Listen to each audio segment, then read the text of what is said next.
దేవుడు ఇస్తానన్న మాటని శారా వేలనగా చూసింది, మర్చిపోయింది, అవమానపరిచింది. అందుకనే తన జీవితం అధోగతిలాగా అయిపోయింది. దేవుని స్తోత్రం, హల్లెలూయా. ఎప్పుడైతే ఆగరాకి కుమారుడు కలిగాడు, శారాయికి కూడా కుమారుడు కలిగినప్పుడు ఇక ఆమెను పంపించేమని చెబుతూ ఉంది, దీని కుమారుని అరణ్యంలో వదిలిపెట్టు. హల్లెలూయా. ఎవరు మోసపోయారు ఇప్పుడు? శారయా, ఆగరా? శార కదండి, ఆగర మోసపోయింది. దేవుని స్తోత్రం. ఆగర మోసపోయింది. తన నుంచి లేసిన తన భార్యకి, తన భర్తకి సొంతము మధ్యలో వచ్చింది, మధ్యలో అరణ్యంలో ఇడిచిపెట్టమంది. హల్లెలూయా, హల్లెలూయా, హల్లెలూయా. శారా ఈ మాటలే విన్నాను, అబ్రహాం భార్యనైపోయాను,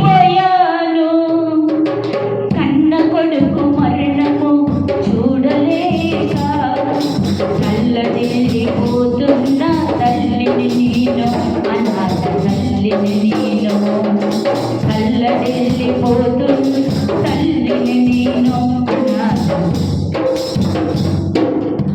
సుజన దేవుడు అయ్యా, నన్ను చూసినావు, నన్ను చూసినావు, నీ పేరు ఏమట వెరగనయ్యా, నా పేరుతో నన్ను పిలిచావయ్యా, నీ పేరు ఏమట వెరగనయ్యా, నా పేరుతో నన్ను పిలిచావయ్యా, ఈ అరణ్య దారిలో ఒంటరినై, ఈ అరణ్య దారిలో ఒంటరినై, దిక్కులేక తిరుగుతున్న ఆదరిని నేను, ఆగరిని, దిక్కులేక తిరుగుతున్న ఆదరిని నేను, ఆగరిని, చిన్న దేవుడు అయ్యా, నన్ను చూసినావు. దేవుని స్తోత్రం. ఆమె ఒకసారి ప్రెగ్నెంట్గా ఉన్నప్పుడు అరణ్యంలోకి పారిపోయింది. దేవుడు పిలుస్తాడు, ఆగరు, ఎక్కడికి వెళ్తున్నావు?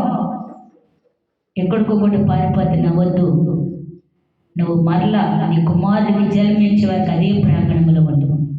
అడుగు గాడిదలంటి వాడు నీ కుమారుడు, అనేకమైన వారిని అర్థమారుస్తాడు. హల్లెలూయా. ఆశీర్వదించాడు ఆగర కుమారుడిని. ఎదురులేదు, రాజుని, అధికారులను అందరిని ఎదిరిస్తాడు. అడవి గాడిదలంటి వాడు ఎదురులేడు, సింహం లాంటి వాడు. ఆలోచించే తాను కూడా తనకి ఆలోచన కలగదు, ఎదురులేని వాడు, అడవి గాడిదలంటి వాడు, అందరినీ తృణీకరిస్తాడు. భయపడకు, వెనక్కి వెళ్ళిపో. దేవుని స్తోత్రం. దేవుని మాటకి వెనక వచ్చి కుమారుని, ఎప్పుడైతే కుమారుడికి జన్మనిచ్చిందో కొంచెం పెద్దవాడయ్యాక అప్పుడు దానిని తన కుమారుని తీసుకెళ్ళిపోమంది. హల్లెలూయా. దేవుని మాటకి ఎప్పుడైతే విధేయత కలిగి ఉంటావో నీ కుటుంబం ఆశీర్వదించగలుగునుగాక. హల్లెలూయా. నేను ఒక్కొక్కసారి నా ఇష్టం వచ్చినట్టుగా ఆలోచనలోకి వెళ్ళినా మరలా నేను మందిరంలోకి వచ్చి, ప్రభా నేను అలా ఉండకూడదు, ఎలా ఉండాలి, నా మిస్టేకులు సరి చేయాలి, నన్ను దయతో క్షమించని నేను గంటలు దొరబడి కన్నీరు కరిచినప్పుడు నాకు దేవుడి నుండి జవాబు వస్తుందండి. దేవుని స్తోత్రం. మనలో ఉన్న గర్వము, అహంకారము ముందుకు తీసుకువెళ్ళదు. చిన్న ప్రేమ మాత్రమే నా యేసయ్య చెంతగా చేర్చగలుగునుగాక. నాది నేను అనే స్వభావం మనతో రాదండి. ఎప్పుడైతే నా దేవునికి నేల మట్టి తగ్గించబడి ఉంటావో ఆ క్షణమే నా దేవుని జీవ గ్రంథంలో నీ పేరు లిఖించబడును గాక. ఆమేన్. అబ్రహాముని పరిశోధించాడు. అబ్రహామా, ఒక్క కుమారుడిని. ఎందుకంటే దేవుడు ఎన్నో మార్లు మాట్లాడాడు అబ్రహాముతో, ఏరే బిడ్డకి సున్నతి చేయాలి రమ్మని ఒక కుటుంబం వచ్చి పిలిచిన అబ్రహాము తన కుమారుడు ఇస్సాకుతో ఆనందించి తనలో ఆ పనిలో బిజీ అయిపోయి ఇస్సాకుని ప్రేమిస్తూ నాకు ఒక కుమారుడు పుట్టాడని ఆయనతో ఆడుకుని ఆనందించడమే సరిపోయింది. కానీ పక్కవారు ప్రార్థన చేసి సున్నతి చేయాలి రమ్మన్నా వేరే ఒక వ్యక్తిని, తన చేతుకున్న వ్యక్తిని పంపించాడు. కానీ అబ్రహాము వెళ్ళలేదు. దేవుని స్తోత్రం.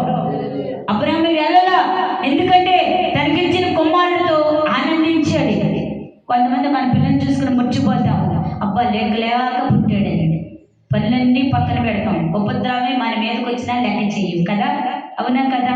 ఉపద్రవం మన మీదకి వచ్చినా లెక్క చేయం. అది ఎంత ముఖ్యమైన పనైనా ఈరోజు నా బిడ్డతో గడుపుతామంటాము. అలాగే ఇక్కడ జరిగిన మిస్టేక్ ఏంటంటే, అబ్రహాముకి ఉపద్రవం మీదకి వచ్చినా చాలా మంది పనివారు వచ్చి పిలిచిన ఆ పిల్లవాడికి సున్నతి చేయడానికి వెళ్ళలా. అప్పుడు అంటున్నాడు, తన చేతికున్న దాసి వచ్చి, అయ్యా మీ చేతితో సున్నతి చెయ్యాలంటే, నేను కాకపోతే నువ్వైనా చెయ్యి. అప్పుడు ఆయన అంటున్నాడు, అబ్రహ్మ నువ్వు దేవుని పనిలో నిర్లక్ష్యం చేస్తున్నావు అనుకుంటా. లేదు నువ్వు వెళ్ళిచ్చే, అందరికీ నేనే చెయ్యాలా, నువ్వైనా చేయొచ్చు. నేను నా ఇస్సాకుతో బిజీగా ఉన్నాను, ఆనందిస్తున్నాను. హల్లెలూయా. ఎప్పుడైతే ఆ మాట అబ్రహాములోకి వచ్చాడు, దేవుడు అక్కడే ప్రత్యక్షమయ్యి అబ్రహ్మా అని పిలిచాడు. చిత్తం ప్రభు, ఒక కుమారుని నువ్వు దక్షిణమే నాకు బలిస్తానికి ఎక్కడ తీసుకురమ్మన్నాడు? మోరియా పర్వతముల మీదకి తీసుకురా. హల్లెలూయా. చూసారండి, ఒక చిన్న మిస్టేక్కి దేవుడు ఎంత పెద్ద శిక్ష వేశాడు. కొన్ని మార్లు మనం ప్రార్థన చేస్తాం, రమ్మంటే ఈరోజు కుదరలేదు పత్రంలే అంటాం. ఇవే చిన్న మిస్టేక్లు. నా ప్రాణం బాగోలేదులే అంటాం. నేను ఊరికి పిలవలా, నీకేదో అందము ఆస్తి బంగు బలం ఉందని కాదు, నా దేవుని ప్రేమ కొరకు నేను పిలుస్తున్నాను. దేవుని స్తోత్రం. ఏదో ఉందని కాదు. కొంతమంది సేవకుల్ని, అయ్యా ఈరోజు మీటింగ్ రండి, ఎంత ఇస్తారు? కారు పెట్టుకోవాలి, కానుక పెట్టాలి, డ్రింక్ పోయాలి. హల్లెలూయా. మంచి నాటుకోడి భోజనం కావాలి. ఈ లోకములో నీవన్నీ కూడా అక్కడికి వెళ్తే నీకు ఏ భోజనం ఉండదు. హల్లెలూయా. ఉంటుందా? ఈ శరీరానికి మరణం ఉంది, ఆత్మకి మరణము. మీరు అర్థం చేసుకోండి ఒక మాట. చాలా మంది చచ్చేకి ఎవరు చూస్తారని, అదే నాకు బాధేసింది. దేవుడు నరుని ఈ భూమిలో ఉన్న మన్ను తీసి ఆయన స్వరూపం చేశాడు, ఆయన జీవాత్మను పోసాడు. ఆత్మ ఎక్కడి నుండి వచ్చింది ఒకసారి గమనించండి. ఈ ఊపిరి ఎక్కడి నుండి వచ్చింది? మట్టిలో నుండి తీసిందా ఈ ఊపిరి? చెప్పాలి, ఎక్కడి నుండి వచ్చింది? ఆయనలో నుండి ఈ ఊపిరి మనలోకి పోసాడు. అంటే ఈ ప్రాణానికి మరణం ఉందా? గమనించండి. మనం అనుకుంటే చచ్చిపోయే మట్లో కలిసిపోతాం. ప్రతి ఒక్కరి మాట అంటారు, చచ్చిపోయే మట్లో కలిసిపోతాం. అది ఎవరు చూస్తాడు? లేదండి, ఖచ్చితంగా ఆలోచించండి. మరణానికి ఈ ఊపిరికి మరణం లేదు. ఎందుకంటే